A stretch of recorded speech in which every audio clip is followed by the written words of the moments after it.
অনুরাগের বাচ্চা, তুই উগান্ডায় থাকিস না অ্যামাজনে? এক্ষুনি আমার বাড়িতে আসবি তুই, ঠিক এই মুহূর্তে। ঘড়ি ধরে শুধু 20টা মিনিট দেখবো আমি। এসে আমার মমকে বোঝা, মহিলা পাগল হয়ে গিয়েছে। 30 বছর ধরে মানুষ কাটাকাটি করতে করতে ব্রেনের মাদারবোর্ড ফেটে গিয়েছে। এই মহিলাকে তুই বোঝা অনুরাগ। সাইবান নিঃশব্দে শুনল। কোনো কাহিনী তার অজানা নয়, শুধু শেষের অংশটুকু ছাড়া। মুখের রাগের ভাবটা কমে এলেও পুরোপুরি দমল না সে। ফাইন, করবি না বিয়ে? করিস না, রাখিস না আমার কথাটা। আমার কিছু যায় আসে না, আমি নিজেরটা আর ইরামেরটা বুঝে নেব, ঠিক আছে? এরপর আর কোনো দিন আমার মুখ থেকে তোর কাছে কোনো চাওয়া উচ্চারিত হবে না, এটুকু জেনে রাখিস। আমার জন্য পরনারী নিষিদ্ধ হলে আপনার জন্য পরপুরুষ নিষিদ্ধ। ঝুঁকিপূর্ণ, বিপজ্জনক, হানিকারক, হারাম।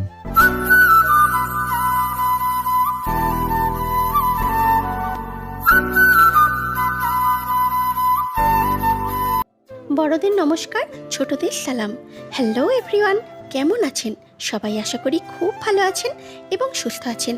আপনাদের সবাইকে স্বাগতম আমাদের চ্যানেল বাদশা ডায়েরি অফিসিয়ালে। আজ আপনাদের জন্য আমাদের চ্যানেলের দ্বিতীয় গল্প, লেখিকা জাবিন ফোরকানের কলমে আমার আলাদিন দ্বিতীয় পর্ব। গল্পের প্রধান চরিত্রে আছে সুজয়, রিমি, অতসী আর আমি স্বাগতা। চলুন গল্পটা শুরু করা যাক। অনুরাগের বাচ্চা, তুই উগান্ডায় থাকিস না অ্যামাজনে? এক্ষুনি আমার বাড়িতে আসবি তুই, ঠিক এই মুহূর্তে। ঘড়ি ধরে শুধু 20টা মিনিট দেখবো আমি। এসে আমার মমকে বোঝা, মহিলা পাগল হয়ে গিয়েছে। 30 বছর ধরে মানুষ কাটাকাটি করতে করতে ব্রেনের মাদারবোর্ড ফেটে গিয়েছে। এই মহিলাকে তুই বোঝা অনুরাগ। সাইবানের রুমটা 2 তলায়, অথচ সেখান থেকে নিচতলা অবধি তার চিৎকার চেঁচামেচির আওয়াজ স্পষ্ট ভেসে আসছে। ছেলের দারুণ অম্বিতম্বিতে বেপাত্তা সামিয়া সোফায় বসে পা ঝুলিয়ে ঝুলিয়ে আয়েশ করে পায়েস খাচ্ছেন। মধ্যেখানে বিপাকে পড়ে যাওয়া ইরাম দাঁড়িয়ে দাঁড়িয়ে কাণ্ড কারখানা দেখছে। মা ছেলের মাঝে এ কেমন দৈরত! হাসা উচিত নাকি দুঃখ করা উচিত বোঝা মুশকিল। কাজের মেয়ে সুগন্ধা অবশ্য একদম স্বাভাবিক। গুনাগুন করতে করতে গুনগুন করতে করতে খাবারের টেবিল গুছিয়ে নিচ্ছে, যেন আশেপাশে যা হচ্ছে তা এখানকার নিত্যদিনের ঘটনা। এমন সময় ওই মেয়ের ঠোঁটে গান আসে কিভাবে? এই বাড়ির প্রত্যেকটা মানুষই এক একটা নমুনা। প্লিজ আয়, এখন আয়। কিসের বিজনেস মিটিং তোর শালা? দেখি অনুরাগ, তুই যদি আজকে না আসিস, তোর ফটোর পোস্টার ছাপিয়ে আমি সারা শহরের দেয়ালে সেটা দিয়ে আসব। নিচে বড় বড় করে লিখবো, ইফটিজারের থেকে সাবধান। দেখিস তুই? নিজের রুম থেকে বেরিয়ে বোধহয় সাইবার ছাদের দিকে চলে গিয়েছে। ঠাসঠুস শব্দ আসলেও এবার আর তার কথা স্পষ্ট শোনা যাচ্ছে না। সামিয়া ধীরে সুস্থে পায়েস শেষ করেছে ততক্ষণে। ঘড়ির দিকে তাকিয়ে তিনি উঠে দাঁড়ালেন। হাসপাতালে যাওয়ার সময় হয়ে এসেছে। ঠিক তখনই নিজেকে আর রুখতে পারল না ইরাম। সামনে গিয়ে দাঁড়ালো। খালামণি, কিছু মনে করো না, তুমি গুরুজন, তবুও বলতে বাধ্য হচ্ছি, তুমি অযৌক্তিক কথা বলছো, এমনটা সম্ভব নয়। সামিয়ার স্বাভাবিক এবং সুচারু দৃষ্টিতে ইরাম খানিকটা অস্বস্তি বোধ করল। তারপরেও বলল, জি, প্রথমত তোমার মাথায় এমন একটা পরিকল্পনা কিভাবে আসলো সেটাই চিন্তার বিষয়। উপরন্তু আমারও একটা মতামত বলে বিষয় আছে। আলাদিন আর আমি খুবই বেমানান। বয়সে তো ছোট বলে বলছিস, নাকি পুরুষ সম্পর্কে ট্রমা হয়ে গিয়েছে বলে? ইরাম এক মুহূর্ত চুপ থাকলো, তারপরে জানালো, বিষয়টা এমন না। আলাদিনকে আমি ছোটবেলা থেকে দেখেছি। ঈদে, কোরবানি আর কিছু হোক না হোক টুক করে আমাদের বাড়িতে সালামি নিতে চলে যেত। হাতে 2 টাকা ধরিয়ে দিলেও এমনভাবে খুশি হতো যেন ওর হাতে আমি চাঁদ তুলে দিয়েছি। এমন একটা স্মৃতি মাথায় গেঁথে আমি কিভাবে ওকে বিয়ে করতে পারি? ওকে আমি ভাইয়ের নজরে দেখে এসেছি, এর বেশি কিচ্ছু কোনোদিন ভাবিনি। তবে স্বামী হিসেবে কিভাবে ভাবতে পারি? এখনো ভাইয়ের মতো দেখিস? চটজলদি উত্তর করতে চাইল ইরাম, অথচ কিছুতেই মুখ থেকে হ্যাঁ উত্তরটা বের করতে পারল না। কারণটা খুবই স্বাভাবিক। এত বছর পর নতুন করে দেখা মানুষটা তার পুরাতন আলাদিন নয়। ইরামের স্মৃতিতে সেই আলাদিন আজও ছোটটি, মায়া মায়া মুখ, মুখের দুপাশে খোঁচা খোঁচা সুচালো দুটি দাঁত, কথায় কথায় স্মিত হাসত, বয়সের তুলনায় বেশিই বোস্তার ছিল। এই আলাদিনের সঙ্গে সেই আলাদিনের কোনো মিলই নেই। প্রাপ্তবয়স্ক সাইবানকে অনেকখানি অপরিচিত লেগেছে ইরামের, তাই অসত্য জবাবে সে নিজের খালামণিকে দিতে পারল না। জানি না। ইরামের উত্তর শুনে সামিয়া মুচকি হাসলেন, বললেন, আমাকে যখন গুরুজন মানিস তখন এটাও মাথায় রাখ, আমি যা করছি ঠান্ডা মাথায় জেনে বুঝে এবং ভেবে চিন্তে করছি। সবার ভালোটাই ভাবছি, খারাপটা না। রইল বাকি সাইবান, ওকে দেখতে হয়তো ঘাড় তারা বাদরের মতন লাগে, তবে মনটা অবুঝ না। সময় দিয়ে বুঝিয়ে বললে ঠিক বুঝে যাবে। একটু থেমে তিনি আবার যুক্ত করলেন, তবে কাউকেই আমি জোরাজুরি করব না। বিয়ে শাদির ব্যাপারে একেবারে অমতে হওয়াটা খারাপ ব্যাপার। তাই বলছি, তুই তোর পরিস্থিতি ভেবে দেখ। আজকের দিনটা সময় নে, ভালো মতো চিন্তা কর। প্লিজ যুক্তি দিয়ে ভাবিস, আবেগ দিয়ে না। তোর মতন বোঝদার মেয়ে দুইটা হয় না। তুই নিজের আর ইজানের ভবিষ্যৎ ভেবে সিদ্ধান্ত নিস, এইটাই আমার কামনা। এরপর যদি মনে হয় তুই থাকবি না, চলে যাবি, আমি আর তোকে আটকাবো না। আমি হাসপাতালে যাচ্ছি, আসতে রাত হবে, আর ঘরটা মাঝে মধ্যে ভূমিকম্পর মতন কেঁপে উঠতে পারে। মনে হবে কেউ বুঝি বুলডোজার চালাচ্ছে। ওটা সাইমানই, ভয় পাস না। ইজানকে দেখে রাখিস। নিজের কথা শেষ করে সামিয়া গটগট করে হেঁটে বাড়ির বাইরে বেরিয়ে গেলেন। গাড়ি গেটের কাছে অপেক্ষা করছে তাকে হাসপাতালে নিয়ে যেতে। ইরাম নিজের জায়গায় থ হয়ে থাকলো। মা নাকি ছেলে, কাকে বেশি আজব বলবে বুঝতে পারল না সে। সারাটা বিকাল ইরাম কাটালো ইজানের সঙ্গে রুমবন্দি হয়ে। সামিয়া যা বলেছিলেন তাই হয়েছে। ক্ষণে ক্ষণে বাইরে থেকে হম্বিতম্বির শব্দ ভেসে আসতে লাগলো। মাঝে আবার দুটো বাইকও এসে হাজির হয়েছে, খুব সম্ভবত সাইবানের বন্ধুদের কেউ। তাদের কথাবার্তা অবশ্য সে শোনেনি, শোনার কিংবা ইচ্ছা জানারও কোনো ইচ্ছা নেই। এর চাইতেও গুরুতর একটা কাজ বাকি তার, সিদ্ধান্ত নেওয়া। সত্যি বলতে জীবনে বিয়ে করার সকল স্বাদ মিটে গিয়েছে ইরামের।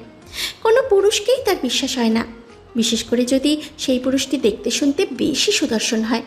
পুরুষ মানুষ সুন্দর হবে, আর তাদের মাঝে কোনো ঘাপলা থাকবে না এমনটা তো অসম্ভব। তবে ইরামের ভাবনা এখন আর তার নিজের মধ্যে সীমাবদ্ধ নেই। তার সমস্ত চিন্তার কেন্দ্রবিন্দু হলো ইজান।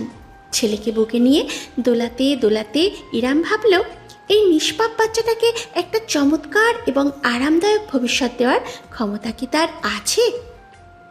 এই 32 বছর জীবনটায় সে অর্ধেক জগৎ থেকে ফেলেছে। জীবিকার তাগিদে এমন কোনো কাজ নেই যা সে করেনি। আর কত সে কাজ জারি রাখত যদি তাতে ইজানের ভবিষ্যৎ ভালো হওয়ার নিশ্চয়তা থাকত। কিন্তু এই 3টে মাস একা কাটাতে গিয়ে সে বুঝেছে সিঙ্গেল মাতারদের জীবন কেমন হতে পারে। যদি হাতে টাকা না থাকে তাহলে তো কথাই নেই, সরকারি সম্পত্তি মনে করে সকলে। নারী এবং পুরুষ মহান সৃষ্টিকর্তা এমনি এমনি সৃষ্টি করেননি, তারা একে অপরের পরিপূরক। না একজন নারী কোনোদিন চলতে পারবে একজন পুরুষ ছাড়া, না একজন পুরুষ চলতে পারবে একজন নারী ছাড়া। সমাজের এই অবস্থা শুধুমাত্র এই নারী পুরুষদের অতিরিক্ত লোভ এবং মানসিক বিকৃতির কারণে, আর কিছুই না। যদি ইরাম সাইবানকে বিয়ে করে তাহলে সমাজ বিরাট আঙুল তুলবে, তবে তার ইজান হয়তো একটু ভালো থাকবে, একটা সুন্দর সুস্থ স্বাভাবিক পরিবার পাবে। স্বাভাবিক হয়তো না, একটু পাগলাটে পরিবার। তবে দিন শেষে ইরাম বিনা চিন্তায় ইজানের মুখে খাবার তো তুলে দিতে পারবে। পরের দিন খাবার পাবে কিনা সেই চিন্তা করতে হবে না। আর্থিক এবং সামাজিক নিরাপত্তা, যা এখন খুব করে দরকার ইরামের। তার নিজের ট্রমা, নিজের জীবনের সকল না পাওয়াদের হিসাবের কোনো দরকার নেই এখানে। সামিয়া বাড়িতে ফিরে এলেন সন্ধ্যার পর। কাজ একটু দ্রুতই শেষ করেছেন তিনি, না হলে ফিরতে রাত হয়ে যায় তার। তবে বাড়ির পরিস্থিতি বিবেচনা করে চলে এসেছেন। ইরাম তখন টেবিলে বসেছে। সুগন্ধা তাকে নাস্তা দিয়েছে, স্যান্ডউইচ, কফি আর সামিয়ার নির্দেশ মতো ফল। ইজানকে দুলিয়ে যাচ্ছে সে, মাত্রই দুধ খাইয়েছে। এখন ছেলেটা তার আবার ঘুমাবে। ঘুমে ঢুলুঢুলু করছে চোখ। ইরাম মৃদু হেসে গুনগুন করে যাচ্ছে। আয় আয় চাঁদ মামা টিপ দিয়ে যা, চাঁদের কপালে চাঁদ টিপ দিয়ে যা, আমার কুচুপু সোনাটা। উজানের মুখটা অসংখ্য চুমুতে ভরিয়ে দিল ইরাম। বিনিময়ে ছেলে তার ছোট্ট দুখানা হাত দিয়ে আঁকড়ে ধরল তার গাল। দৃশ্যটি অদূর থেকে নিষ্পলক নয়নে দেখলেন সামিয়া। তার বুকটা ভীষণ উষ্ণতার জোয়ারে টইটুম্বুর হলো। হঠাৎ মৃদু পায়ের শব্দে ইরাম এবং সামিয়া দুজনেই মুখ ঘুরিয়ে তাকালেন। 2 তলা সিঁড়ি বেয়ে নিচে নেমে এলো সাইবান। পরনে একটা হাফ হাতা কালো টি শার্ট আর ঢোলা ট্রাউজার। হাফ হাতা হওয়ায় তার শক্ত গরনের খোলা বাহু চোখে পড়ছে স্পষ্টত। টি শার্টের কাপড় বুকের উপরে চেপে বসেছে। ভাগ ভাগ করা পেশির গঠন চোখে পড়ছে বেশ। খুব সম্ভবত শরীরচর্চা জাতীয় কোনো কাজ করছিল, তাই এমন রূপ। ইরামের দিকে এক দফাও দৃষ্টি না ফেলে সে সোজাসুজি তাকালো সামিয়ার দিকে। Hey bro. সাইবানের কণ্ঠস্বরটা অতিরিক্ত শান্ত শোনালো, যেটা তার চরিত্রের সঙ্গে বেমানান। চোখ পিটপিট করলো ইরাম। এই ছেলে এইভাবে কাকে সম্বোধন করলো? হতবাক হয়ে গেল সে যখন নিজের অ্যাপ্রন খুলে চেয়ারে ঝুলিয়ে রাখতে রাখতে সামিয়া উত্তর করলেন, বল ব্রো। রুমে চলো, তোমার সাথে প্রাইভেটে কথা আছে আমার। ওকে চল। সামিয়া সাইবানের পিছু পিছু নিচতলায় একটা রুমের ভেতরে আড়াল হয়ে গেলেন। দরজাটা ঠাস করে লেগে গেল। ইরাম স্তব্ধ হয়ে বসে চেয়েই রইল। সামিয়া পরনের শাড়িটা কুচিটা খানিকটা ঢিলে ঢালা করে বিছানায় বসলেন। সাইবান অযথাই শব্দ করে দরজাটা বন্ধ করে সেটায় ঠেস দিয়ে দাঁড়িয়েছে। বুকে 2 বাহু ভাঁজ করে রেখে তীক্ষ্ণ দৃষ্টিতে জননীকে দেখছে। বল কি বলবি? আমার টায়ার্ড লাগছে, গোসল সেরে একটা লম্বা ঘুম দিতে হবে। সাইবান ভ্রুজোড়ায় তীব্র কুঞ্চন সৃষ্টি হলো। বাম ভ্রুতে থাকা পিয়ার্সিং হালকা হলুদাভ আলোয় জলজল করে উঠল। What's going inside your pretty little heart? What do you think my boy? এবার সত্যিই বিরক্ত বোধ করল সাইবান। হেলান ছেড়ে ভিতরে এগিয়ে গেল সে। Mom please don't play with me. আমি আর ছোট বাচ্চা না, কয়েক মাস আগেই 25তম জন্মদিন পালন করেছি। ওহ, অনেক বড় হয়ে গেছিস। এতটাও বড় হয়নি যে আমাকে বিয়ে দিতে উঠে পড়ে লাগতে হবে তোমার। উঠে পড়ে লাগলাম কোথায়? আমি স্রেফ আমার বাড়ির বউ হিসেবে কাকে পছন্দ করেছি সেটা জানিয়েছি। এতে তুই এত লম্ফঝম্প করছিস কেন? কেন, কি করছি তুমি জানো না? আমি আজ অবধি তোমার একটা কথাও ফেলিনি, তুমি জানো। তবে এটা ফেলে দে, মানা করছি না। নিজের কপালে আঙুল ঘষে রাগ নিয়ন্ত্রণ করল সাইবান। মেজাজ গরম হয়ে যাচ্ছে তার। পান থেকে চুন খসলেই সে গরম তাওয়ার মতো ছ্যাত করে ওঠে। সেখানে সে এতক্ষণ যাবৎ নিজেকে শান্ত রেখেছে, এটাই বেশি। বাড়ির বউ মাই ফুট, একটা 32 বছরের ডিভোর্সি মহিলার সঙ্গে একটা পরপুরুষের বাচ্চা। খুব ভালো চয়েস তোমার মম। সাইবান আলাদিন। সামিয়ার শীতলতম কণ্ঠস্বর ভেসে আসতেই সাইবান না চাইতেও সামান্য কেঁপে উঠল।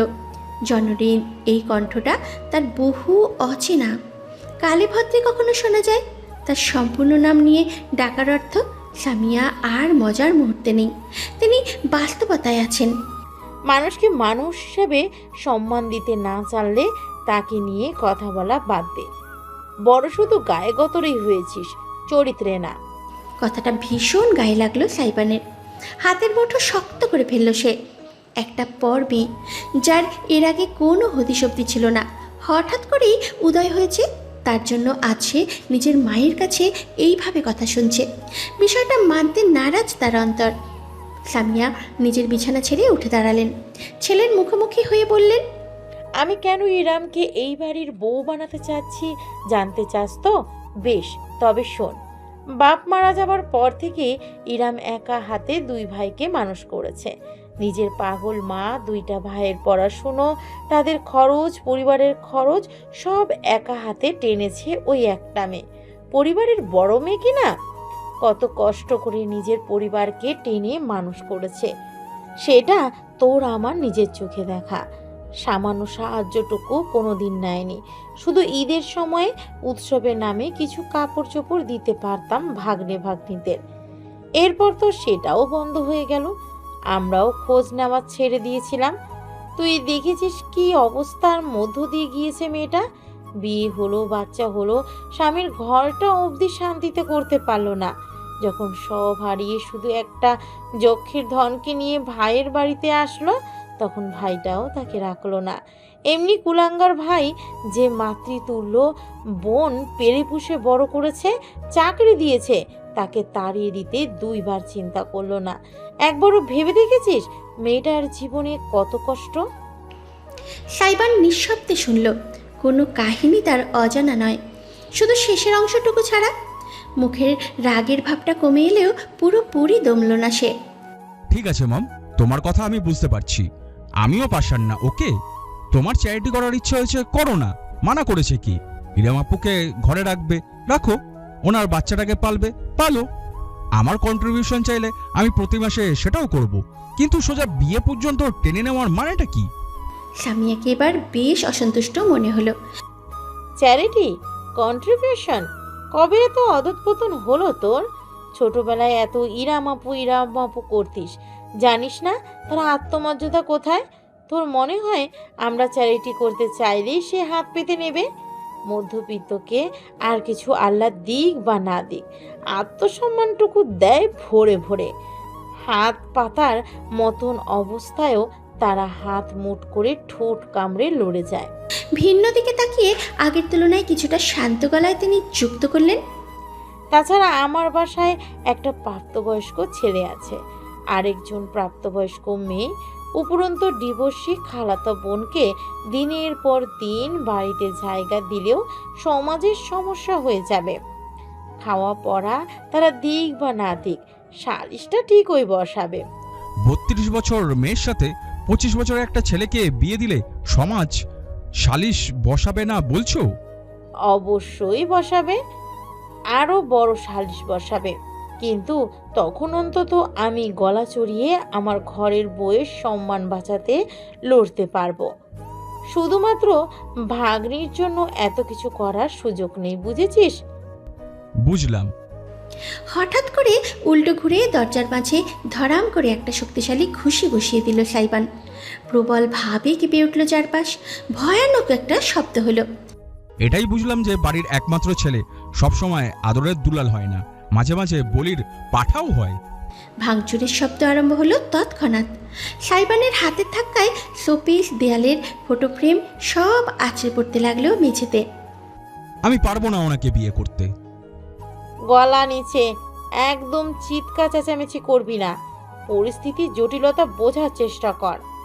ছেলেকে সামলাতে চাইলেন সামিয়া, কিন্তু পারলেন না। তার ছেলে সাক্ষাৎ ঝড়, ঝড়কে কাবু করাটা মুশকিল। আমি কোনোদিন ইরাম আপুকে বিয়ে করব না, কোনোদিনও না। আমার কথাটা একবার। না না না এবং না, no, never, never ever in my life I will marry a senior women.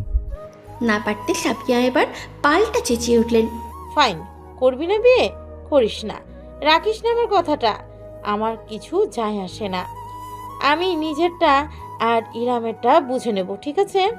এরপর আর কোনো দিন আমার মুখ থেকে তোর কাছে কোনো চাওয়া উচ্চারিত হবে না, এটুকু জেনে রাখিস। সাইবান হঠাৎ করেই জমে গেল। ঝট করে পিছনে ফিরে তাকালো। বহু বছর বাদে সেদিন রাতে প্রথমবার মতন ছেলের তেজি দৃষ্টির মাঝে অসহায়তা দেখলেন সামিয়া। সারা রাত ঘুম হয়নি ইরামের। ছটফট করেছে সে। দরজার বাইরে থেকে যে চিৎকার চেঁচামেচি সে শুনেছে, এরপরে যেভাবে সাইবানকে ঝড়ের বেগে বাড়ি থেকে বেরিয়ে যেতে দেখেছে, তাতে শান্তি মেলা ভার। তার জন্য মা ছেলের মাঝে একটা অঘোষিত যুদ্ধ শুরু হয়ে গিয়েছে। বিষয়টা খুব খারাপ লেগেছে তার। আজকেই চলে যাবে সে, তাতে যা হওয়ার দেখা যাবে। ইজান বরাবরের মতোই ঘুমোচ্ছে। ভোর রাতের দিকে খাইয়ে তাকে শুইয়েছে ইরাম। ছেলে ঘুমে থাকতেই সে নিজের লাগেজ টেনে ছোট একটা ব্যাগ বের করলো, উপর করে ঢেলে দিল সমস্তটা। দুটো পুরাতন 20 টাকার নোট, সঙ্গে একটা রূপার আংটি পাওয়া গেল। এই আংটিটা তার অতি শখের, বাবার গড়িয়ে দেওয়া শেষ স্মৃতি, শেষ সম্বল। মৃত্যুর আগ অবধি বস্তুটাকে হাতছাড়া করতে চায়নি সে, কিন্তু ইজানের ঘুমন্ত ছোট মুখটা নজরে আসতেই সিদ্ধান্ত নিতে দেরি হলো না তার। পুরাতন বাটন ফোনটা তুলে কল করলো। ওপাশ থেকে রিসিভ হতেই বলল, হ্যাঁ আমাকে শুধু 2 দিন থাকতে দেবে? কথা দিচ্ছি কোনো সমস্যা করব না। শুধু ইজানকে ডাক্তার দেখাবো আর নতুন মেজ দেখে উঠে পড়বো। জরুরি দরকার, প্লিজ যদি একটু ব্যবস্থা করা যায়। হ্যাঁ। ও থ্যাঙ্কস, সত্যি সত্যি অনেক কৃতজ্ঞ থাকলাম। আমি দুপুরের আগেই চলে আসবো। ওকে ওকে, রাখছি। ফোনটা কেটে একটি স্বস্তির নিঃশ্বাস ফেলল ইরাম। আগামী 2 দিন দিনের জোগাড় হয়েছে। এবার শুধু খালামণিকে বলে ভালো কোনো শিশু বিশেষজ্ঞের সন্ধান নিয়ে ফিরে যাবে। ইজানকে পাতলা কম্বল টেনে ঢেকে কপালে একটা চুমু দিয়ে রুম থেকে বেরিয়ে এলো ইরাম। সামিয়ার রুমটা নিচতলায়, কিন্তু একদম অপর পাশে। ডাইনিং রুম ঘুরে যেতে হবে। ডাইনিং রুমের ভেতরে পা রাখতেই ইরাম থমকাতে বাধ্য হলো, কারণ টেবিলে বসে আছে স্বয়ং সাইবান। ফিরল কখন? রাগ শেষ? মুখ তো দেখে মনে হচ্ছে না। টেবিলে বড় সড়ো একটা আর্ট পেপার ছড়িয়ে মার্কার দিয়ে খচখচ করে কিছু লিখছে ছেলেটা। অত্যন্ত মনোযোগ দৃষ্টি। হাত ছাড়া ট্যাঙ্ক টপ আর জিন্স পরনে। শার্ট ছিল যেটা ছুঁড়ে ফেলে রেখেছে সোফার উপর। ইরাম না পারতে খানিকটা কৌতূহলী হয়ে কাছে সরে উকি দিল। একটা পোস্টার বানিয়েছে সাইবান, তাতে গোটা গোটা অক্ষরে লেখা, প্রফেশনাল হাজব্যান্ড, প্রফেশনাল হাজব্যান্ড। আপনি কি অসহায়? একাকিত্বের ভার বইতে পারছেন না? চান একজন নির্ভরযোগ্য বড়লোক সঙ্গী, যে শুধু আপনাকে কেন, আপনার বাচ্চা কাচ্চা দাদি নানি 14 গোষ্ঠীকে পেলে পুষে দেবে। তবে হে রমণী, এই বিজ্ঞপ্তি আপনারই জন্য। আপনার বয়স যত বড়ই হোক না কেন, তার চাইতেও বড় হতে হবে আপনার মন, যেন সেখানে আমার জায়গা হলেও কুমতলবদের জায়গা না হয়। আপনাদের সেবায় আছি আমি, professional husband Saiban Aladdin. Booking করতে আজই যোগাযোগ করুন এই নাম্বারে, প্রফেশনাল হাজব্যান্ড 01। এই প্রথমবারের মতন সদা শান্ত ইরামও আঁতকে না উঠে পারল না। এই ছেলের মাথা আসলেই নষ্ট, পুরোপুরি নষ্ট। সাইবান মার্কারের ক্যাপ ঠোঁটে গুজে রেখে তার দিকে তাকালো। পরক্ষণে বাঁকা হেসে লাফিয়ে টেবিল থেকে নেমে পড়ল। হেলে দুলে পোস্টার নিয়ে বাড়ির বাইরে চলে গেল। ইরাম না পারতে ছুটে গেল তার পিছু পিছু। বাড়ির বাইরে গেটের কাছের দেয়ালে আঠা দিয়ে সুন্দর করে পোস্টারটা লাগাচ্ছে সাইবান। দারোয়ান একপাশে দাঁড়িয়ে হা করে ঘরের ছেলের কাহিনী দেখছে। ইরাম হাঁপাতে হাঁপাতে পৌঁছালো। আলাদিন, তোমার মাথা খারাপ হয়ে গিয়েছে? না তো, আমার মাথা একদম চকাচক আছে। নতুন বিজনেস আইডিয়া পেয়েছি। যদি আমাকে ব্যবহৃত হতেই হয় তবে ভালো মতোই হই। কি বলেন আপু? ইরাম আর সইতে পারল না। এগিয়ে গিয়ে খপ করে সাইবানের একটা হাত পাকড়াও করল। অপর হাতে সদ্য বসানো পোস্টারটা দেয়াল থেকে ছিঁড়ে উঠিয়ে ছুঁড়ে ফেলল রাস্তায়। ক্ষুব্ধ ক্রুব্ধ দৃষ্টিতে দেখল সাইবানকে, যে এই মুহূর্তে বেশ খানিকটা বিষয় নিয়ে তার হাতে ধরা নিজের হাতটার দিকে চেয়ে আছে। একটা 32 বছরের ডিভোর্সি মহিলা সঙ্গে একটা পরপুরুষের বাচ্চা নিয়ে খুব সমস্যায় পড়ে গিয়েছো, তাই না? Sorry, I am sorry. চলে যাচ্ছি, শান্তিতে থেকো তুমি। তবুও just stop this nonsense, will you? ইরামের দৃঢ় কণ্ঠস্বরে সাইবানের চেহারায় অদ্ভুতরে একটা অভিব্যক্তি ফুটে উঠল। পাল্টা বাঁকা হেসে দৃপ্ত গলায় সে বলল, কোথায় চলে যাবেন? লম্পট স্বামীর কাছে? Well, not happening anymore. হঠাৎ করেই আমার অন্যের হক মেরে দেওয়ার ভীষণ রকম ক্রেভিংস উঠেছে। তা সেটা হোক আপনার এক্স হাজবেন্ডের। হাসপাতাল থেকে মাত্রই ফোন এসেছে, জরুরি এক পেশেন্টকে দেখতে হবে। তাই বিশ্রাম অসম্পূর্ণ রেখেই সামিয়া হন্তদন্ত হয়ে নিজের রুম থেকে তৈরি হয়ে এলেন। ড্রাইভারকে কল দিয়ে গাড়ি রেডি রাখতে বলেছেন। চোখের চশমাটা লাগিয়ে সদর দরজার সামনে যেতেই অদ্ভুত দৃশ্যটা চোখে পড়ল তার। সাইবান এবং ইরাম দুজন পাশাপাশি হেঁটে বাড়ির ভেতরে ঢুকছে। সাইবানের মুখটা দেখে অপরাধ বোধ হলো সামিয়ার। গতকাল রাতে ওইভাবে ছেলের উপরে চিৎকার করাটা উচিত হয়নি তার। সাইবান তার ইচ্ছে বিয়ে করতে নাই চাইতে পারে, তবে সামিয়া নিজের মেজাজ হারিয়ে ঠিক করেননি। তাই এত ব্যস্ততার মাঝেও ছেলের মুখোমুখি দাঁড়ালেন। মম সরি।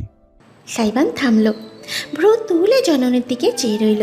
ইরাম তাদের পাশ কাটিয়ে খানিকটা দূরে সরে দাঁড়ালো। সামিয়া একটি নিঃশ্বাস ফেলে দ্রুত বললেন, আমি জবরদস্তি করে ঠিক করছি না। গত রাতে আমার কি হয়ে গিয়েছিল জানি না, মনে হচ্ছে আমি সঠিকটাই ভাবছি। আবার এখন এটাও মনে হচ্ছে আমি নিজের ছেলের সঙ্গে জোড়াজুড়ি করে ফেলেছি। তাই মম সরি।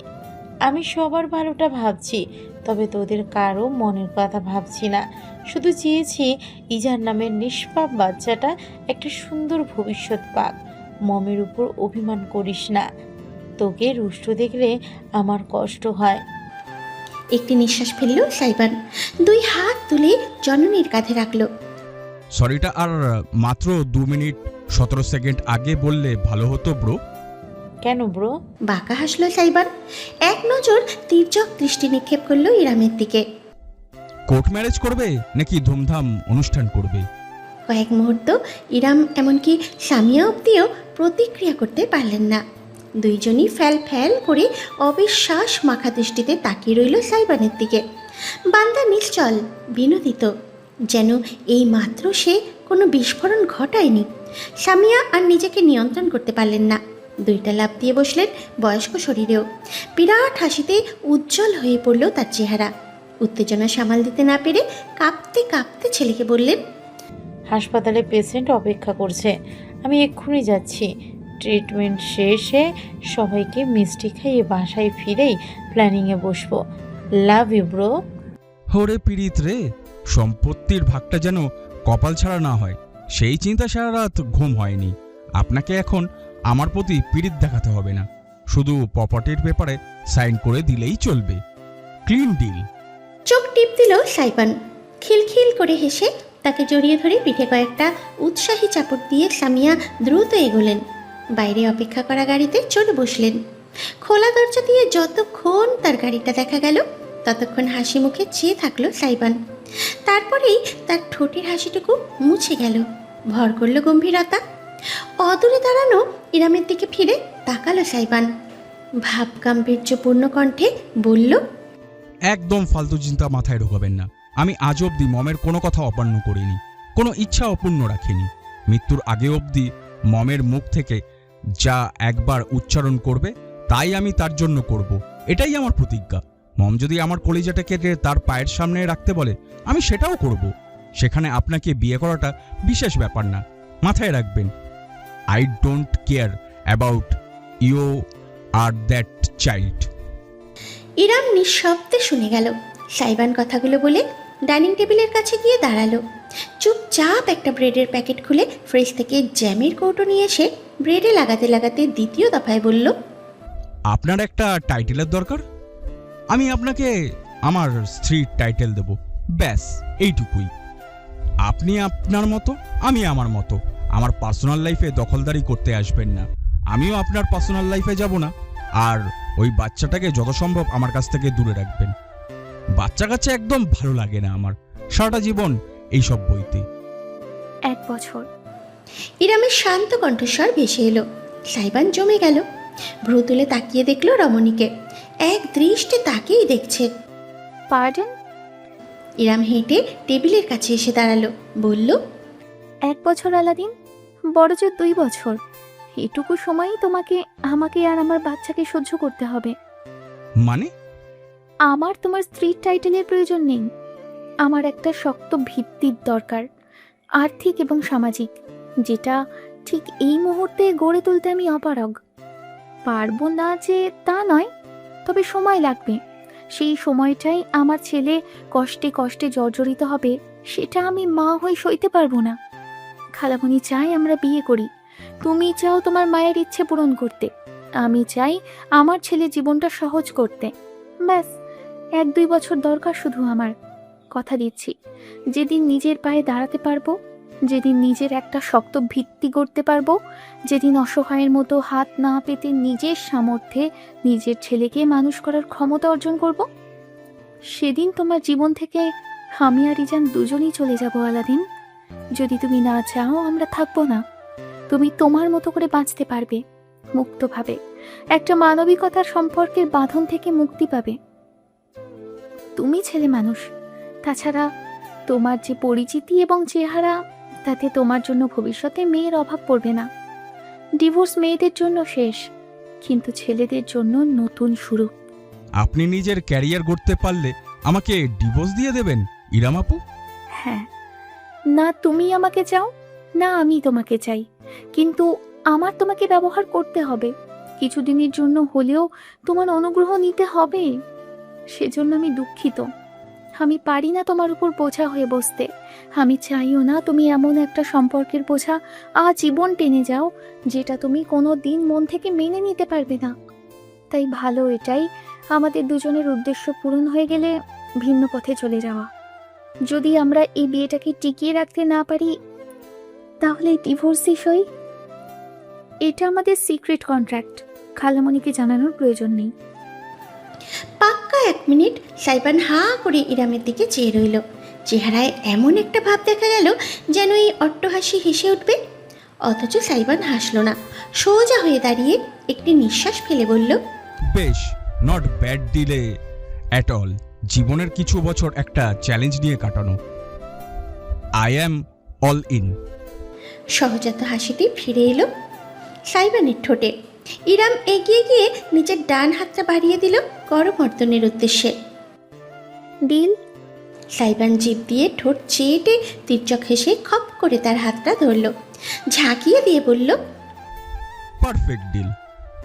তবে সঙ্গে সঙ্গে ইরামের হাতটা ছাড়ল না সাইবান। ইরাম এক মুহূর্ত কি যেন ভাবল, তারপরে বলে উঠল, তবে একটা কথা, আমাদের ডিভোর্স পরের ব্যাপার। এই বিয়ের সময়সীমা চলাকালীন আমার কিছু শর্ত আছে, সেসব তোমাকে মেনে চলতে হবে। ও, আমি এখন সত্যিই বুঝতে পারছি না, আপনি আমার অনুগ্রহ নিচ্ছেন নাকি আমি আপনার? সব ফরমায়েশের ইচ্ছা আপনি জাহির করে যাচ্ছেন তখন থেকে। আমারটা কি হবে? তোমারটাও শুনবো আমি, আগে আমারগুলো শোনো। ইরামের হাতটা এতক্ষণে ছাড়ল সাইবান। বুকে 2 বাহু বেঁধে একই সাথে বিনোদন এবং মনোযোগ নিয়ে তাকালো। ইরাম একটি দীর্ঘ প্রশ্বাস টেনে শুধালো, প্রেম করো? প্রেমিকা আছে? সাইবান কেশে উঠল, গলায় মাছের কাঁটা আটকে গিয়েছে। তার এমন ভঙ্গিতে কয়েকবার গলা খাকারি দিয়ে বলে উঠল, হোয়াট দ্য ফাক? ফ্যাল ফ্যাল করে চেয়ে রইল ইরাম। WTF কি? মাথা ঝাঁকালো সাইবান। কিছু না, আপনার মতো মিলেনিয়াল এইসব বোঝে না। আচ্ছা তাহলে বলো, প্রেম করো? করেছো কখনো? রীতিমতো হাতের আঙুলের কর গুনতে আরম্ভ করলো সাইবান। ক্লাস 6-এ একটা, ক্লাস 8-এ ব্রেকআপ, ক্লাস 8-এ শেষে আর একটা, ক্লাস 9-এ একটা, ক্লাস 10-এ SSCর জ্বালায় পড়িনি। কলেজ লাইফে 6 মাস করে 4টা। এরপর হয়েছে, আর বলতে হবে না, থামো। ইরামের গাল দুটো লাল হয়ে উঠেছে। কি আজব চিজ, এইভাবে নির্দ্বিধায় প্রেমিকার ফর্দ দিয়ে যাচ্ছে তার সামনে। কয়টা হলো? ইরাম গোনারও সময় পায়নি। মাথা ঝাঁকিয়ে নিজের অযাচিত লাশটুকু ছেড়ে সামান্য কণ্ঠ পরিষ্কার করে সে জিজ্ঞাসা করল, অতীতের লিস্ট দিতে হবে না, এখন করো নাকি সেটা বলো। বিরাট হাসলো সাইবান। এক কামড়ে গোটা একটা পাউরুটি মুখে ঢুকিয়ে দিয়ে চিবুতে চিবুতে জানালো, এখন একটা সিচুয়েশনশিপ চলছে, আর একটা বেনজিং। মাথাটা চক্কর দিয়ে উঠল ইরামের। হায় খোদা, নিজেকে বুড়ি দাদি মনে হচ্ছে তার সাইবানের সামনে। আজকালকার ছেলেমেয়েরা এসব কোনো ভাষায় কথা বলে। সাইবান কত সালে যেন জন্ম নিয়েছে? 2001 হয়তো। এদের জেনারেশনের একটা নাম আছে, কি যেন বলে? গেঞ্জি না তুমি? সাইবানকে ভয়ানক মাত্রায় অপমানিত মনে হলো। 2 হাত 2 দিকে শাহরুখ খান স্টাইলে ছড়িয়ে ঝাঁকিয়ে সে জোর গলায় বলল, জেনজি, নট গেঞ্জি, ইউ অশিক্ষিত মিলেনিয়াল। সাইবানের অতি নাটকীয় প্রতিক্রিয়ায় ইরামের হাসি পেয়ে গেল। স্মিত হেসে সে 2 হাত আত্মসমর্পণের ভঙ্গিতে তুলে বলল, সরি, আসলে আমি সোশ্যাল মিডিয়ায় তেমন অ্যাক্টিভ না, তাই আধুনিক জিনিসপত্র থেকে বহু দূরে। মুখে মুখে গেঞ্জি শব্দটাই শুনেছি। গেঞ্জি হবে ওদের বাপের, আমরা প্রাউড জেনজি। আমাদের মতো তেজি জেনারেশন এই পৃথিবী 5 বার ধ্বংস করে নতুনভাবে সৃষ্টি হলেও পাবে না, বুঝেছেন? বুঝেছি। ইরাম হাসি চাপা দিয়ে ব্যক্ত করল, এবার বলো এই সিচুয়েশনশিপ কি জিনিস? আমাদের সময় শুধু রিলেশনশিপ হতো। এতক্ষণে একটু ঠান্ডা হয়েছে সাইবান। টেবিল থেকে বোতল তুলে ঢক ঢক করে গিলে নিয়ে সে উত্তর করল, ওইসব আপনাকে বুঝতে হবে না আপু। আপনি আপনার কথা বলুন। আমার প্রেম পীড়িতের হিসাব নিয়ে কি বলতে চাইছিলেন? এবার শান্ত অথচ দৃঢ় গলায় ইরাম বলল, হয়তো আমাদের বিয়ের মেয়াদ থাকবে, তবে বিয়েটাকে আমরা দুজনেই সম্মান করব আলাদিন। তুমি চেয়েছো তাই আমি কখনো তোমার ব্যক্তিগত জীবনে হস্তক্ষেপ করব না। তবে যতদিন তুমি আমার নামে কালেমার বন্ধনে থাকবে ততদিন সংযত হয়ে চলবে। দ্বিতীয় কোনো নারীর ব্যাপারে যেন আমি না শুনি, না বুঝি। বাকি সব দিকে তুমি স্বাধীন, কিন্তু এই এক নারী ঘটিত ব্যাপার যেন না ঘটে। Clear? Are you jealous my dear আপু? থমকে গেল ইরাম। সাইবানের চেহারা পাল্টে গিয়েছে। তাতে অদ্ভুতরে এক অভিব্যক্তি দেখা যাচ্ছে। অত্যন্ত ধীরে সময় নিয়ে শিকারের ভঙ্গিতে হেঁটে হেঁটে টেবিল ঘুরে ইরামের সামনে এলো সে। ইরাম একটি ঢোক কিনল না পারতে। কাছ থেকে সাইবানের শারীরিক গঠন আরও স্পষ্ট বোঝা যাচ্ছে। ছেলেটা জিম করে, শরীরের মাংসপেশি বেশ ফোলা এবং শক্তিশালী। টপের টাইট কাপড়ের উপরে খাঁজ কাটা পেশির গাঁথনি প্রকাশ পাচ্ছে। ইরাম হয়তো বয়সে বড়, তবে সাইবানের ভারী পুরুষালী কাঠামোর সামনে সে একটা পাটকাঠি বাদে আর কিছুই না। তার গলা সামান্য কেঁপে উঠল যখন সে প্রতিবাদ করতে চাইল। জেলাস হব কিসের জন্য? তোমার মাথা খারাপ? আমি তো শুধু... শেষ করার সুযোগ ইরাম পেল না। সাইবান হঠাৎ করে ঝুঁকে এলো। টেবিলের দুই পাশে নিজের দুটি হাত রেখে ইরামকে মাঝখানে আবদ্ধ করে ফেলল। ইরামের ফিনফিনে পাতলা শরীরের উপরে নুয়ে আসতেই রমণী সরতে চাইল। টেবিলের উপরে রীতিমতো আধশোয়া হয়ে পড়ল। সাইবানের চোখে চোখে তাকাতে পারছে না সে। একটা ধমক দেবে নাকি ছোট ছেলেটাকে? সাইবানের ঠোঁট জুড়ে তীর্যক হাসি। একটি হাতের আঙুল তুলে সে বিব্রত হয়ে যাওয়া ইরামের শুকনো মুখের পাশ থেকে একগুচ্ছ চুল সরিয়ে কানের পিছনে গুজে দিল। আপনি যদি পজিটিভ হন, আমি ওভার পজিটিভ ইরাম আপু। আমি over protective, over jealous, over thinker, over toxic, over everything. আমি আমার সিচুয়েশনশিপের কাছ থেকে অন্যের ছেলেদের 300 হাত দূরে রাখি। তাহলে আমি আপনার সঙ্গে কি করতে পারি বলুন তো? নিঃশ্বাস আটকে ফেলল ইরাম। এতটা কাছ থেকে সাইবানের চোখে পড়তেই সে আটকে গেল। ছেলেটার কথা মন্ত্রের মতো সম্মোহিত হয়ে যেতে হলো তাতে। ভ্রুর উপরে পিয়ার্সিংটা জল করে উঠল তার। জিভ গালে ঠেকিয়ে ভীষণ রকমের অদ্ভুত এক ভঙ্গি করল সে। ইরামের চোখে চোখ রেখে ঘোষণা করল, I am not a red flag, I am a damn black flag. লাল পতাকা, কালো পতাকা, এসবের অর্থ ইরামের জানা নেই। ছেলেটা আবার গেঞ্জি, জেঞ্জি মার্কা কথা বলছে। তবে ইরাম চাইলেও কিছু বলতে পারল না। ঠোঁট নড়ল ঠিকই, কিন্তু শব্দ বেরোলো না। সাইবান তার এতটা কাছে ঝুঁকে এলো যে তাদের দুজনের মাঝে শুধু ইঞ্চি কয়েকের ব্যবধান রইল। অজান্তেই ইরাম টেবিল ম্যাট আঁকড়ে ধরল দুই হাতে। আমার জন্য পরনারী নিষিদ্ধ হলে আপনার জন্য পরপুরুষ নিষিদ্ধ, ঝুঁকিপূর্ণ, বিপজ্জনক, হানিকারক, হারাম। একটু থেমে একটি হাতে অত্যন্ত আলতোভাবে ইরামের গাল ছুঁয়ে দিয়ে সাইবান দৃঢ় গলায় বলল, যতদিন আলাদিনের জীবনে থাকবেন ততদিন আলাদিনের হয়েই থাকবেন। মনের ভেতরে কোনো জঙ্গলের অবশিষ্টাংশ থাকলে জঙ্গলটা উজাড় করে দায়িত্বটা এই আলাদিনের। ঘুম থেকে উঠেই মায়ের জন্য চেঁচিয়ে কেটে যাচ্ছে ইজান। সবে মাত্র বাথরুমে ঢুকেছিল ইরাম ফ্রেশ হতে। বাচ্চার কান্নার আওয়াজে হদ্দদন্ত হয়ে বেরিয়ে এলো। বিছানার একদম মাঝখানে কাঁথায় মোড়ানো ইজানের নাজুক শরীরটা ছটফট করছে। ছোট্ট হাত দুখানা ছুঁড়ে ছুঁড়ে মাকে কাছে পাওয়ার দাবি বেশ করে যাচ্ছে। ইরাম দ্রুত বিছানায় গেল। ছেলেকে কোলে তুলে বুকে চেপে দোলাতে লাগলো। এই যে আম্মু এইখানে আছি বাবা, দেখি দেখি দেখি। কাঁদে না আমার প্রিন্স। তুমি স্ট্রং বয়, তাই না? আম্মু স্ট্রং ব্রেভ বয়। ইজানের মুখে অসংখ্য ছোট ছোট আদুরে চুমু দিতেই ছেলে শান্ত হয়ে এলো। ইরামের গালে গাল ঠেকিয়ে বুঝি জননীর শরীরের উষ্ণতায় নিজেকে ভোলালো। মুচকি হেসে ইরাম ছেলেকে শুরুতে কিছুটা দুধ খাইয়ে নিল। মাত্রই ঘুম থেকে উঠেছে যেহেতু, আবার এক্ষুনি ঘুমাবে না, খানিকটা সতেজ বাতাসে থাকলে ভালোই লাগবে। এই ভাবনা চিন্তা থেকে ইরাম পরনের সালোয়ার কামিজের ওড়নাটা ঠিকঠাক করে নিয়ে ছেলেকে সুন্দর করে নতুন একটি কাঁথায় পেঁচিয়ে গেস্ট রুমের বাইরে বেরোলো। সামিয়া হাসপাতাল থেকে ফেরার সাথে সাথে আবার বাইরে চলে গিয়েছেন। কিচেন ভর্তি কেজির পর কেজি মিষ্টির প্যাকেট। তার চেহারায় অকৃত্রিম খুশির ঝিলিক ছিল সব সময়। ছেলের বিয়ে নিয়ে উৎসাহের কোনো কমতি নেই। সিদ্ধান্ত হয়েছে বাড়িতেই ছোটোখাটো একটা অনুষ্ঠান করে আকদ হবে সাইবান আর ইরামের। একা হাতে সব আয়োজনে ছোটাছুটি করছেন সামিয়া। সাইবানও সকাল থেকে বাড়িতে ছিল না, এখন ফিরেছে কিনা ইরামের জানা নেই। ছেলেকে কোলে নিয়ে লিভিং রুমের দিকে যেতে যেতে একবার সকালের ঘটনাগুলো মনে করলো ইরাম। সাইবানের বলা কথাগুলো এখনও কানে বাজছে তার। ছেলেটা এমনভাবে কথা বলল কেন? ইরাম কোনো হিংসা থেকেই সাইবানকে পরনারীর সম্পর্কে বলেনি। যে ট্রমার মধ্য দিয়ে অরণ্য তাকে নিয়ে গিয়েছে, সেই ট্রমা দ্বিতীয়বার মোকাবিলা করার মতন শক্তি তার নেই। সাইবান আজকালকার ছেলে, উপরন্তু ইরাম এখনও ছেলেটাকে ঠিক বুঝে উঠতে পারছে না। ছোটবেলার সাইবানের সঙ্গে আজকের সাইবানের ফারাক যোজন যোজন। ভরসা নামক গুণটি বিলুপ্ত হয়ে গিয়েছে তার মধ্যে থেকে।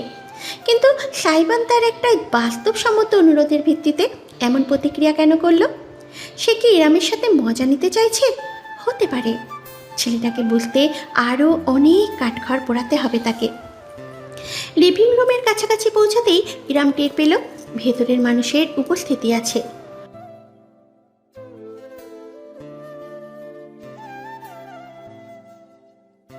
মিউজিকের আওয়াজে গম গম করছে লিভিং রুম। ইরাম ইজানকে কোলে নিয়ে ঢুকতে গিয়ে করিডর থেকে খেয়াল করলো সোফায় বসে বেশ আয়েশ করে টিভিতে গানের ভিডিও দেখছে সাইবান। বাইরে থেকে ফিরেছে পোশাকে বোঝা যাচ্ছে, একটা সাদা শার্ট আর কালো জিন্স পরনে। শার্টের বাতামগুলো খোলা, তাতে উন্মুক্ত বুক দেখা যাচ্ছে। লিভিং রুমের হোল্ডেতে আলোয় রুমহীন চন্দন ফর্সা ত্বক চিকচিক করছে। ইরামের কোলে ইজান কুই কুই করে উঠল। পর্দার দিকে তাকানোর সুযোগ তার হলো না। এই যে বাবাটা, এই যে আম্মু তোমাকে ঘোরাতে নিয়ে যাচ্ছি। ইজানের কানে বিড়বিড় করতে করতে সে লিভিং রুমে পা রাখতেই সোফা থেকে দৃশ্যটা খেয়াল করল সাইবান। এক হাতে রিমোট ধরে পা ঝোলাচ্ছিল সে। তৎক্ষণাৎ রিমোটটা তাক করল টিভির দিকে। বিদ্যুতের গতিতে ঘটনাটা ঘটল। ইরাম দেখতেও পেল না কি হয়েছে, শুধু শুনতে পেল গানটা বদলে গিয়েছে। এখন টিভিতে ভাসছে কিছু কার্টুন আর বাজছে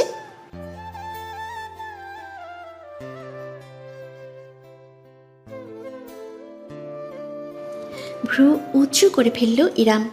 সাইবানের চেহারায় একটা ভীষণ বিরক্তি দেখা যাচ্ছে। আপন মনে কি যেন বিড়বিড় করে যাচ্ছে ঠোঁট নাড়িয়ে। মন্তব্য করবে না করেও বলে বসল, কি ব্যাপার, গানটা বদলালে কেন? ধরো তো একটু। চাইল্ড ফিল্টার মেরেছি। শান্তি আছে নাকি এই বাড়িতে? আর এই বাড়ির শান্তির মা পটল তুলেছে, আর কিছুদিন পর বেগুনও তুলে ফেলবে। ইজানের অবশ্য গানের দিকে কোনো মনোযোগ নেই। সে জননীর বুকে চুপটি করে লেপটে আঙুল চুষছে। ভাইজান সুন্দর সুন্দর মাইয়া মানুষের নাচন কোদন দেখতে পারতাছে না তো, এই জন্য সেটটা গেছে। কথাটি ভেসে এলো সম্পূর্ণ অনাকাঙ্ক্ষিত একজন মানুষের তরফ থেকে। সুগন্ধা হাতে কফির মগ নিয়ে হেলে দুলে কিচেন থেকে বেরিয়ে আসছে। তার চেহারায় ডোন্ট কেয়ার ভাব। ঠাস করে কফির মগটা সে সাইবানের সামনে টি টেবিলের উপরে রেখে দিল। এতক্ষণ ডাক দেখা না গেলেও এবার সত্যি সত্যি তেতে উঠল সাইবান। ইউ জরিনার আম্মা সখিনা, কত বড় সাহস তোর! মুখে গু পড়বে তোর, মুরগির জামাই, মোরগের পাতলা পাতলা গু। সুগন্ধা বিপরীতে নিজের লম্বা চুলে একটা ঝটকা দিয়ে আবার উল্টো ঘুরে গেল, যেন সাইবান এক প্রকারের তার মালিক নয়, বরং নগণ্য কোনো অস্তিত্ব। এই বাড়ির সবারই মাথায় সমস্যা, ইরাম ভাবল মনে মনে। তবে তাদের ঝগড়াঝাটি স্থায়ী হওয়ার সুযোগ পেল না। খোলা সদর দরজা দিয়ে ভিতরে প্রবেশ করলেন সামিয়া, হাতে এক গাদা ব্যাগপত্র। তার অনুসরণে করিম ওই লোকটারও হাতে মাথায় কাঁধে ব্যাগ ঝুলছে। শপিং করে এসেছে স্পষ্ট। দ্রুত প্রতিক্রিয়া করলো ইরাম। হুট করে সাইবানের দিকে ইজানকে এগিয়ে দিয়ে বলল। ছিটকে দূরে সরে গেল সাইবান। ইস, ছি। ইজান ছোট্ট মুখটা ঘুরিয়ে জিভ বের করে সাইবানের দিকে ডাগর ডাগর চোখে চেয়ে রইল। ওই বড় বড় টলটলে জীবন্ত দিঘির ন্যায় দৃষ্টি দেখে একটি শক্ত ঢোক গিলল সাইবান। ইয়া আল্লাহ, ইয়া আল্লাহ, তুমি রহম করো। ওয়া মামুদ, শান্তি দাও, ধৈর্য দাও, টাকা দাও। কাঁপা কাঁপা হাতে দুই হাত বাড়িয়ে ইজানের কাঁথায় মোড়ানো ছোট্ট শরীরটা কোনো মতে সাইবান ধরেছে কি ধরেনি, ইরাম ছুটে চলে গেল সামিয়ার কাছে। আর চোখে সেদিকে চেয়ে সাইবান দৃষ্টি ফেরালো দুই হাত টান টান করে শরীরের থেকে এক হাত দূরে ধরে রাখা ইজানের দিকে। শক্ত একটি ঢোক গিলল সে। নিঃশ্বাস প্রশ্বাস ভারী হয়ে উঠেছে তার। যে কোনো মুহূর্তে প্যানিক অ্যাটাক করতে পারে। ইজানের কাদার মতো নরম শরীরটা বুঝি তার বিশাল দুই হাতের আঙুলের ফাঁক গলে পড়ে যাবে। মাথা কাত করে বাচ্চাটার চোখে চোখ রাখলো সাইবান। অদ্ভুতভাবে ইজান একটু কাঁদল না, বরং সাইবানকে নকল করে নিজের ছোট্ট মাথাটাও কাত করলো। আঙুল চলতে চলতে তাকিয়ে রইল গোল গোল চোখে। আপনি আঙ্গুল খাচ্ছেন কেন? নিয়মিত নিজের মায়ের মাথাটা খাবেন। সাইবানের কণ্ঠে ইজান দুই পা নেড়ে সামান্য ঝটকা দিয়ে উঠল। ফোকলা দাঁতের মাড়ি দেখিয়ে হাসলো নাকি বিদ্রুপ করলো বোঝা দেয়। আর একটু হলেই সাইবান তাকে ফেলেই দিচ্ছিল, কিন্তু স্বয়ংক্রিয়ভাবে তার হাত দুটো ইজানকে কাছে টেনে বুকের উপরে রাখলো। শার্টের বোতাম খোলা থাকায় তার তপ্ত ত্বকের সরাসরি স্পর্শে ইজান গুটি সুটি দিয়ে একদম বুকের সঙ্গে লেপটে গেল। ভ্রু উঁচু হলো সাইবানের। মহা বিস্ময় নিয়ে তাকিয়ে রইল নিজের বুকে ঠেকিয়ে রাখা নগণ্য প্রায় অস্তিত্বটিকে। তার হাতের তালু ইজানের সমস্ত পিঠের সমান। বিষয়টা একই সঙ্গে বিস্ময়কর এবং উপভোগ্য। এত ছোট মানুষ হয়? এ তো জ্যান্ত একটা পুতুল। মুচকি হাসি ফুটে উঠল সাইবানের ঠোঁটে। অজান্তেই দুই পা নাড়িয়ে ইজান সমেত শরীর দোলাতে দোলাতে সে টিভির কাছে গিয়ে দাঁড়ালো। তখনও বাচ্চাদের গানটা বেজে চলেছে, অথচ ইজানের ওই গানের প্রতি বিন্দু মাত্রও আগ্রহ নেই। সে সাইবানের বুকের মাঝে কিলবিল করে যাচ্ছে। নতুন পরিবেশ, নতুন মানুষ চিনছে তার মস্তিষ্ক। বাচ্চা ফিল্টার তোর পছন্দ না? তাহলে কি পছন্দ? বেলি ডান্স দেখবি? আয়। মৃদু একটা শব্দ করে কৌতূহলী চেহারায় ফ্যাল ফ্যাল করে চেয়ে রইল ইজান। সাইবান অন্য হাতে ধরা রিমোটটা দিয়ে গানটা বদলে আগের গানে ফিরে গেল। সমস্ত লিভিং রুমে বেজে উঠল। থোড়ি ফুরসত মেরে যা কভি আজ কি রাত মজা हुस्न का आँखों से लीजिए आज की रात मजा हुस्न का आँखों से लीजिए। অদ্ভুত হলেও সত্য গানের বিটের সঙ্গে সঙ্গে ইজান চোখ ঘুরিয়ে টিভির পর্দার দিকে তাকালো। চোখে মুখে একটা নিদারুণ আকর্ষণ ফুটে উঠল তার। ছোট্ট শরীরটা মিউজিকের তালে তালে নড়ে উঠল। মাথাটা ঝুলিয়ে ঝুলিয়ে ইজান ছোট্ট হাত দুখানা নাড়তে লাগলো। বিরাট এক তীর্যক হাসিতে ছেয়ে গেল সাইবানের সমস্ত মুখমণ্ডল। तू तो मेरे से भी बड़ा कमीना निकला यार। जियो मामा, आए नाची। ये ইউ ইউ। এক হাতে ইজানকে ধরে রেখে আর এক হাত ঘুরিয়ে ঘুরিয়ে লাফাতে লাগলো সাইবান। তার ভয়ডর সব ভেঙে গিয়েছে। সামিয়া আর ইরাম দুজনেই তখন সবেমাত্র কথা বলতে বলতে রুমের মাঝখানে এসে পৌঁছেছে। সামনের বিপজ্জনক দৃশ্য দেখে আঁতকে উঠল ইরাম। সামিয়ার হাত থেকে যে শপিং ব্যাগগুলো তাকে সাহায্য করার উদ্দেশ্যে নিজের হাতে নিয়েছিল, সেগুলো ঝরঝর করে পড়ে গেল মেঝেতে। উদ্দাম লাফিয়ে চলেছে সাইবান, সিটি বাজাতে বাজাতে। তার বুকে লেপ্টে থাকা ইজান একটা হাত আঁকড়ে ধরে দণ্ডহীন মারি দেখিয়ে হাসতে হাসতে অতি উৎসাহ নিয়ে টিভির পর্দায় তাকিয়ে আছে। আলাদিন। ইরাম শঙ্কায় ছুটে যেতে নিল, কিন্তু পিছন থেকে সামিয়া তার একটা হাত আঁকড়ে ধরে ফেললেন। আটকাস না, ব্লিডিং হতে দে। দ্বিধায় থেমে গেল ইরাম। বিচলিত দৃষ্টিতে সামিয়ার দিকে ফিরে তাকালো। মুচকি হেসে তিনি আশ্বাস দিলেন, চিন্তা করিস না, আমার সাইবান অতটাও কেয়ারলেস না। যেন সামিয়ার উক্তিকে কটূক্তি করতেই তৎক্ষণাৎ সাইবানের ভয়ঙ্কর রকমের আর্তনাদ ভেসে এলো। আহা, হেগে দিয়েছে, ফারাক্কাবাদ খুলে হেগে ভাসিয়ে দিয়েছে পটলাটা, ইয়াক। ঝট করে মাথা ঘুরিয়ে ইরাম এবং সামিয়া দুজনেই দেখলেন ইজানকে জড়ানো কাঁথাটা ভিজে আছে। সাইবানের খোলা বুকের উপরে জল করছে বাদামি বর্ণের তরল মানব শিশু বর্জ্য। টলে উঠল সাইবান।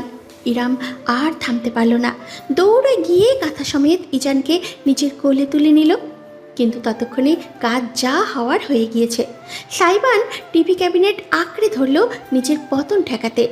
চেহারাটা বিকৃত হয়ে গেল তার ঘৃণায়। ইয়াক ইয়াক। সরি, একটু আগেই দুধ খাইয়েছি তো।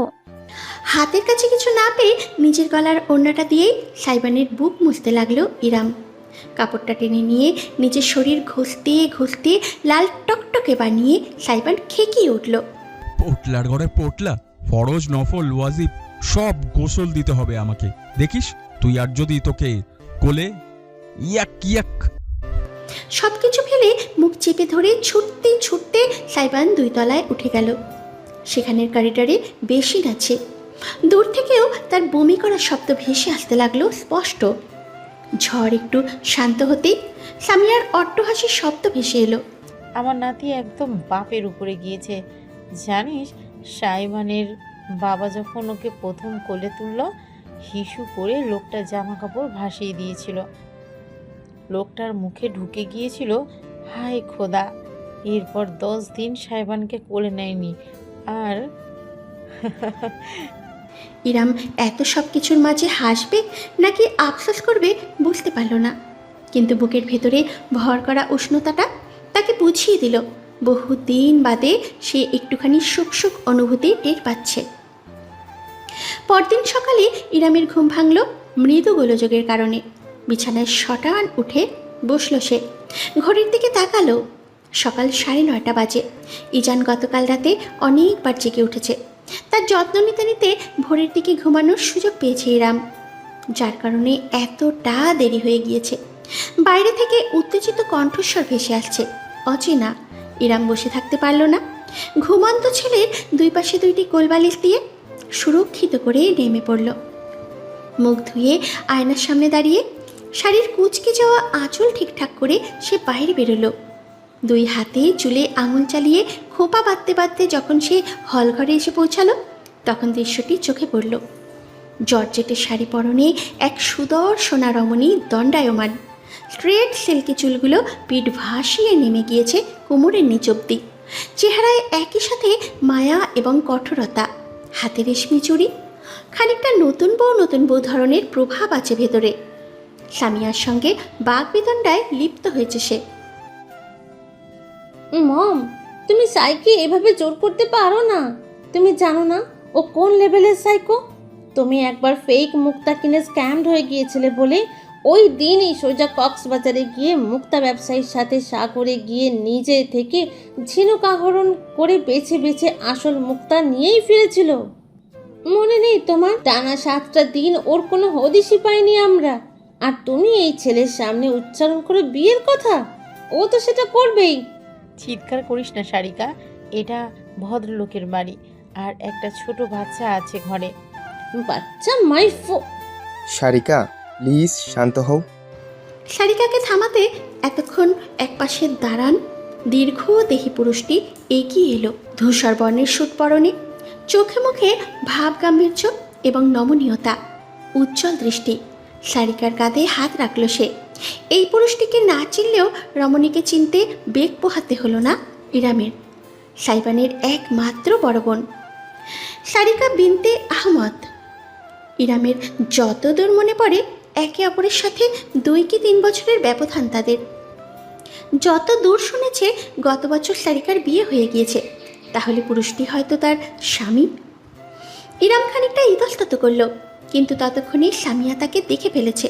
তাই না পালিয়ে গিয়ে ইরাম ভেতরে ঢুকলো। মোলায়েম গলায় বলল, কেমন আছো সারিকা?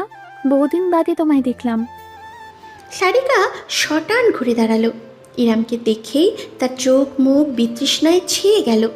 কাঁধ থেকে পুরুষটির হাত ঝটকা দিয়ে সরিয়ে সে হন হন করে হেঁটে এসে ইরামের মুখোমুখি দাঁড়ালো। ফালতু প্যাচাল বাদ দাও ইরাম আপু, তোমার লজ্জা করে না নিজের হাঁটুর বয়সী একটা ছেলের ঘাড়ে চেপে বসতে? Where is your self respect? Iram বাকরুদ্ধ হয়ে গেল। সারিকা মেয়েটা খারাপ না, ছেলেবেলায় যতটুকু দেখা সাক্ষাৎ আর কথাবার্তা হয়েছে কখনোই তাকে এইভাবে অপমান করে কথা বলেনি, অথচ আজ বলছে। ইরাম সারিকাকে দোষ দিতে পারল না। সমাজের মানুষ মাত্রই তার এবং সাইবানের বিয়েটাকে কটু দৃষ্টিতে দেখবে সেটা সে জানে। Sarika, behave yourself. মানুষের সঙ্গে এমন ব্যবহার করা শিখিয়েছি আমি তোদের। যা ঘরে যা, তোর মাথা গরম আছে। আমরা এই বিষয়ে পরে কথা বলবো। তপ্ত দৃষ্টিতে একবার সামিয়াকে দেখে গটগট করে হেঁটে সারিকা অন্দরমহলে আড়াল হয়ে গেল। পিন পতন নিরাপত্তা ভর করল সমস্ত ঘরে। সামিয়া একটি দীর্ঘশ্বাস ফেলে সোফায় বসলেন, এক হাতে কপাল ঠেকিয়ে রইলেন। ইরাম ভীষণ অস্বস্তি বোধ করল, বুঝতে পারল না সে চলে যাবে কিনা।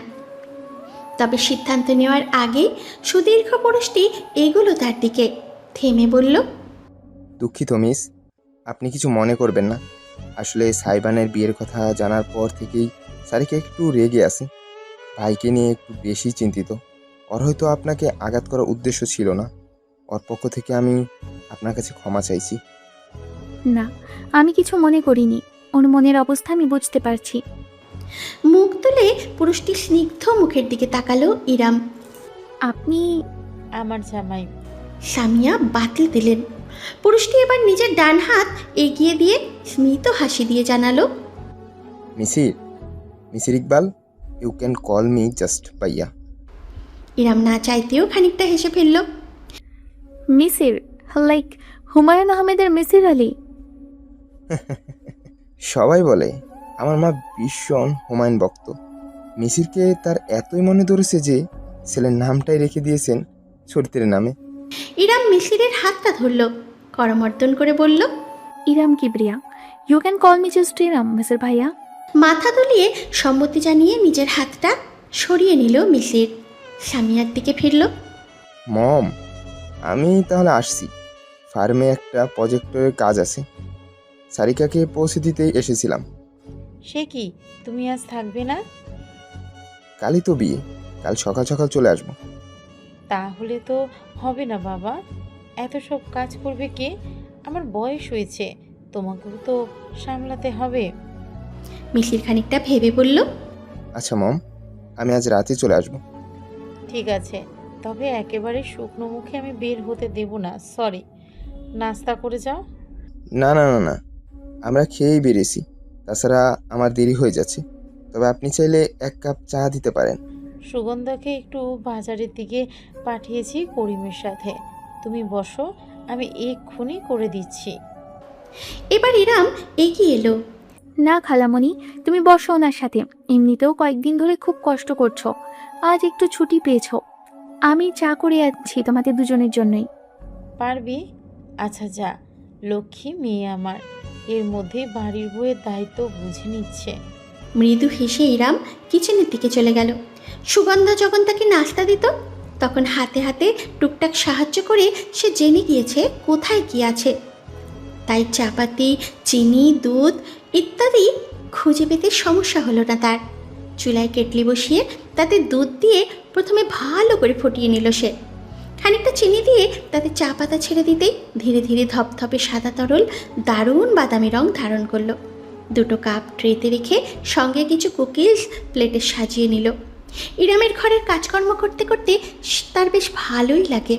চা প্রায় হয়ে আসলে সে আঁচটা খানিক কমিয়ে ভালো মতো ফুটে ওঠা মজাদার চা হাতে নিয়ে দাঁড়িয়ে রইল।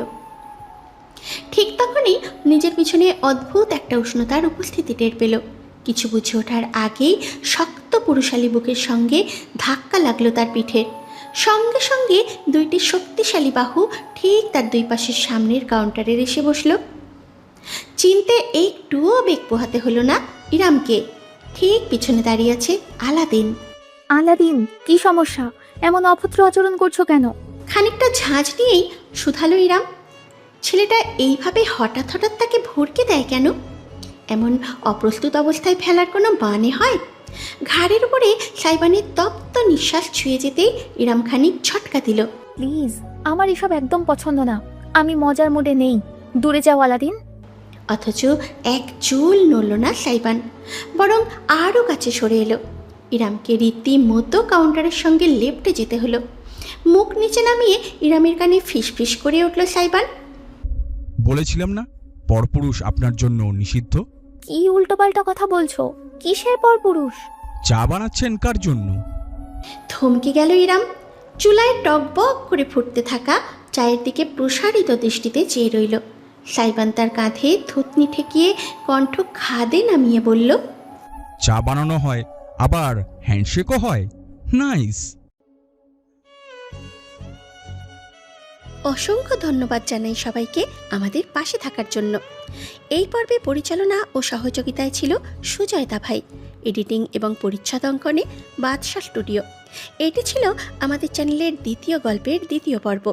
আজকে আমাদের গল্পে নায়কের চরিত্রে ছিলেন সুজয়, নায়িকা চরিত্রে ছিলেন রিমি, নায়কের মায়ের চরিত্রে ছিলেন অতসী, সুগন্ধা চরিত্রে ছিলেন বি মেঘ, সারিকা চরিত্রে ছিলেন দেবলীনা, মিশির চরিত্রে ছিলেন সজীব, কথকের চরিত্রে ছিলাম আমি স্বাগতা।